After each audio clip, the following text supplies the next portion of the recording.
Hey, come see us on tour. I'll be in Davenport, Iowa, Las Vegas, Nevada, Chicago, Illinois, and Grand Rapids, Michigan. Go to jimmydore.com for a link for tickets. Hundreds injured in Crimea. Russia says Ukraine used American missiles. Russia reports over 100 people were injured and 5 were killed by Ukrainian attacks using American ATACMS missiles. So now, finally they get some nice weather and this happens? Come on, seriously. And I know there's going to be some gloomy Gus out there who just wants to look at the negative side of this instead of appreciating that there's someone who still wants American products. Am I right? Come on. And it's Ukraine. Who says they don't make stuff no more? So let's get into this. This is actually a very bad story. Well, it's going to lead to something real bad, ain't it? So this is Ukraine attacking civilians using American weapons. You mean they tried to liberate it? Yeah. The Russian Health Ministry reports that 5 people were killed and over 100 injured by a Ukrainian missile barrage in Crimea. Moscow claimed American cluster bombs are considered a war crime, but America still uses them. Didn't we officially give those? We gave them to them. And did we give them those great uranium bullets that England was supposed to kick in? I don't know. Those depleted uranium ones that are a crime to use, and we're going to give them. Remember? Yep, I do. Because this is Russia, so it's really bad. Yes. On Sunday, Russia civilians in Crimea were hit with debris and cluster munitions, cluster bombs from a Ukrainian attack. Wow. Okay.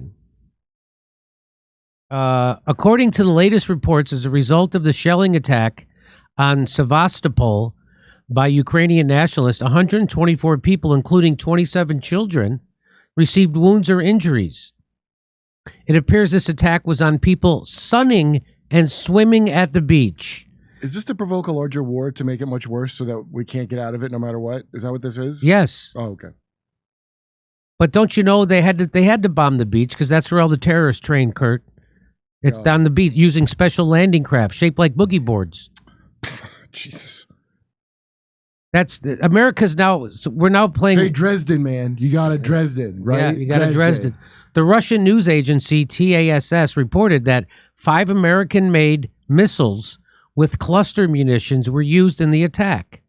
Moscow claimed to down 4 missiles, and the 5th exploded over Sevastopol.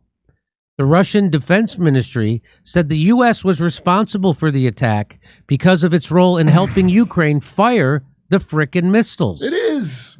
Guess what it is? You know how cowardly it is to use someone else to fight your war? That's what this is. How ashamed you should be as a country that you use another people in a proxy war? I mean, it's pathetic, dude. So, but don't you understand, Kurt? America is playing one-dimensional chess here.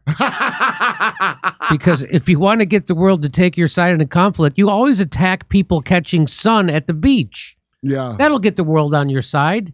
Well, then if you control the media, you can just lie about it later. A whole bunch of people either don't care about Ukraine or they're not going to listen if you tell them how it's going. I blame Tara Reid. All flight missions for the American missile operation tactical missiles are entered by American specialists. So in order to send these ATACMS missiles, it sounds to me like what they're saying is that we're not even using them as a proxy. We're just doing it. Is that we have to like program them. The United States has to program them and use U.S. satellite reconnaissance data. So it's basically we're bombing Russia, basically. The statement continued, therefore, responsibility for the deliberate missile attack on civilians in Sevastopol lies primarily with Washington, which supplied these weapons to Ukraine, as well as the Kiev regime, from whose territory this attack was launched. In a related story, Lindsey Graham came in his pants. Yeah. The statement added, such actions will not go unanswered. Yeah, you know what's going to start happening? I'll bet you a lot of cyber stuff like that tugboat 9/11 they had in Baltimore. I'll bet there's going to be a lot more of that. I bet you. Bet you a lot more fires. Nobody can use nukes, I don't think. So everybody's going to start using their secret shit. The problem is, Kurt, that this could escalate to nuclear war. That's the problem. That's the problem. Yeah. Well, I think they're going to use stuff that you don't even know they had, just like we've been doing. Well, they have those hypersonic missiles, Russia does, that we don't have. You know, we don't have them. No, I tell everybody. I can't believe it. How is that even possible? Yep. We don't have the best missiles on the planet. We don't have the best missiles. Then America's worthless, dude. I know. If we don't even have that. That was one of our main things. So the Kremlin labeled this an attack of terrorism, because that's what it is. Kiev claims the Crimea Peninsula is Ukrainian territory, but Russia has had full control over the region since Moscow annexed it in 2014, and they also voted to become part of Russia. Also, if it is Ukraine's, why are you bombing your own civilians who've been captured by Russia? Why would you target your own civilians if it's yours? So yeah, if that's your territory and those are your people who live there, why would you bomb them? Oh, that's right, to make a bigger war so we can't get out of this. That's why. The whole everything's just bullshit to try to make it worse. Yeah, that's like if Mexico took over Texas, so we started bombing Austin. Yeah. Yeah, well, if BlackRock wanted me to, I would. The U.S. has greenlit Ukraine to attack limited Russian territory, including Crimea. The U.S. recently expanded to allow Kiev to hit targets inside of Russia territory within 100 kilometers or 62 miles of Kiev's Sumy and Kharkiv oblasts. However, Kiev is still seeking broader authorization from the U.S. on the range and weapons it can use to hit targets. And so they just want to escalate this into World War III. The United States wants this to happen. Neither the range nor the category. This war could have been over. It never started, and it could have been over 2 years ago. If they had done nothing, Ukraine would be doing way better. Doing way better. And we'd have enough missiles to fight China. The New York Times previously reported that the restrictions on Ukraine's use of U.S. weapons were put in place as a part of President Biden's plan to avoid World War III. But throughout the war, the U.S. and other NATO countries have taken escalations they previously ruled out due to fear of provoking Russia. Now they don't care. So you're not there aren't any grown-ups in the room. There are neocon psychopaths in the room that are trying to actually now provoke World War III because that's the only thing that's going to save them. Hey, remember when Hitler was going down? He said, "That's right. Hey, if the Germans can't win, then they all deserve to die." Isn't there a striking feeling of that here? Because they're not that stupid. I don't believe that. You know, Scott Ritter will say, "Oh, they think it's the same war." I think this is an on purpose destroying us. Yes. Okay, and I think it's like, well, then we're going to get him in this war. This is the stuff they said. This is the stuff they said Trump was going to do. Yeah, Trump's going to have his finger on the nuclear. This is what Trump. This is our opponent. And you know why? Because I bet a bunch of them are worried about going to jail, whether Trump's reliable on that or not. A bunch of them are like Bibi Netanyahu, you know, fucking criminals. Yes, and they're all criminals. They're afraid they might have to pay for even a small amount of their many, many crimes. I just think that their plan was to always try to crush Russia and balkanize it, split it up, and give it to BlackRock. Just like they're doing to Ukraine. Yeah, they're giving it to BlackRock. The same thing they wanted to do to Russia. They thought they could do that to Russia. But Russia's much stronger than we thought they were. Jimmy, today... They're not me, but the neocons running Joe Biden's administration. I'm just thinking of my girlfriend at Rite Aid text me pictures of the empty shelves as if we were in some kind of wartime. Yeah. And then Tucker Carlson was impressed because he had a lot of stuff at the store. Yeah, I was too. I was also impressed. Still, Kiev is asking Washington to further provoke Moscow by sending more advanced weapon system, modern air defense systems for Ukraine, such as Patriots, accelerated training of our pilots for F-16s, and most importantly, sufficient range for our weapons are truly necessary, said Zelensky. Hey, you know, they're literally ripping people off the street and throwing them in the vans against their will and sending them to the front lines. You know what that means? That means Ukraine has long lost this war. The people in Ukraine aren't willing to fight it. The average age of the soldiers is over 40 years old. Well, I'm sure we have some NATO troops pretending to be mercenaries or some weird work around the law, right? Here's another attack. Death toll rises to 20 after gunmen attack Russia's Dagestan. This is real. And here's what Scott Ritter has to say about this. It's Sunday, and normally this is a day I like to take off and dedicate it to my family, but the events unfolding in Russia, I think, require at least some brief commentary. I'm referring to two events, actually. One, a Ukrainian attack on Sevastopol using U.S.-supplied ATACMS missiles, and the second, a terrorist attack in Dagestan that appears to have all the hallmarks of Western involvement. Let there be no doubt these are two direct attacks against Russia by proxies of the United States and of NATO. And it's more than just a proxy engagement, given the necessity of preparation, intelligence support, etc. This is a direct attack on Russia by the United States. All of the parties that have made a decision in the last several days and weeks to expand the scope and scale They're expanding of the war. their participation in the Ukrainian-Russian conflict. Now, some people are saying that the Ukrainians deliberately attacked a beach in Sevastopol. The evidence shows that this most likely is not the case, that 5 ATACMS missiles were fired, 4 were shot down, a 5th one being shot down dispersed either cluster bombs or fragments from the destroyed missile onto the beach, killing a number of Russians, wounding many others. But that doesn't matter.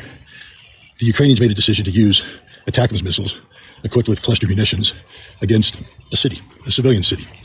This is an act of terrorism. This is in keeping with the Ukrainian actions that have transpired over the course of the past years, where Ukraine, since 2014, has been bombarding Russian civilian sites, cities, villages, towns, for the sole purpose of inflicting death and destruction on Russian civilians. This is an act of terrorism. And given that the ATACMS missile cannot be deployed by the Ukrainians without extensive intelligence support by the United States, this is an act of terrorism by the United States against Russia. The same can be said about the attacks in Dagestan. These are deliberately designed to disrupt the civil life of the Russian Federation. Dagestan is part of the Russian Federation. And it's also designed to engender a split between the Muslim and non-Muslim segments of Russian society. This is a tactic that goes back to the First Chechen War and the Second Chechen War, where the CIA and other European intelligence agencies sought to split Chechnya away from the Russian Federation. That effort failed, and the effort in Dagestan will fail too. But it doesn't absolve the parties involved of their guilt in launching what is a direct assault on the Russian Federation. Now the question is, what will Russia do? Historically speaking, the Russian Federation has shown an ability to absorb provocations of this nature and remain focused on the task at hand, which of course is achieving the goals of the special military operation, the demilitarization and denazification of Ukraine. But at some point in time, there will have to be a response. And what is an appropriate response? That's up for the Russian Federation to decide, but let there be no doubt that if and when the time comes for the Russian Federation to respond to all of those responsible for this horrific series of attacks, that the perpetrators held to account will not just be the Ukrainians, but those who have provided the Ukrainians with the weapons and the intelligence and the training to carry out these dastardly, cowardly attacks. We live in very dangerous times. We live at a time when Russia, the United States, and NATO have all been beating the nuclear drum. We don't need a nuclear war, but that's the direction we're heading if we don't stop this insanity. And by stopping this insanity, this means stopping the United States, stopping NATO, stopping Europe from continuing to facilitate these terrorist attacks by Ukraine against Russia. Okay, well said. Again, the aggressor is the United States, Ukraine. They're the ones who provoked this war. They're the ones who continue it. Russia wanted peace. That's what the Minsk Accords were, and Minsk II was. This was all about to avoid this. But of course, Angela Merkel let the cat out of the bag. Those peace accords were never going to be followed by NATO and Ukraine. Those were just there to buy time so they could build up Ukraine's military so they could do this war. Look, we're not having a one world government with Russia intact. Yep. So this is the West thinking that they can break up Russia and give it to BlackRock. Hey, how come we're the weird Soviet evil empire now with That's not right. enough shit on the shelves, and they got all the nice stuff in their weird and conservative and churchy? We really switched places from the 80s, huh? So, this idea that supporting the Democratic Party, which is anti-worker, pro-war, across the board pro-war, and you're somehow on a left or a liberal, you're not. You've been co-opted into being a neocon.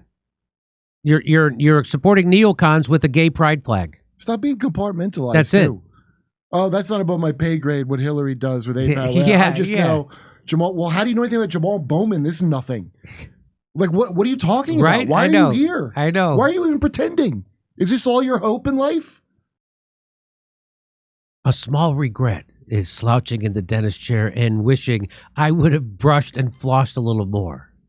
A big health regret is listening to your doctor and thinking, I should have paid attention to nutrition when I was younger.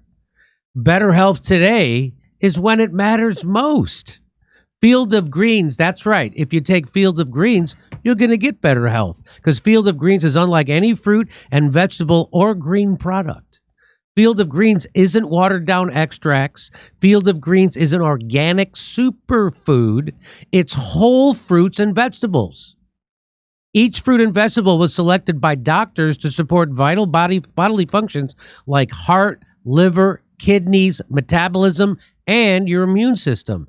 And only Field of Greens, get this sounds crazy, but it's real.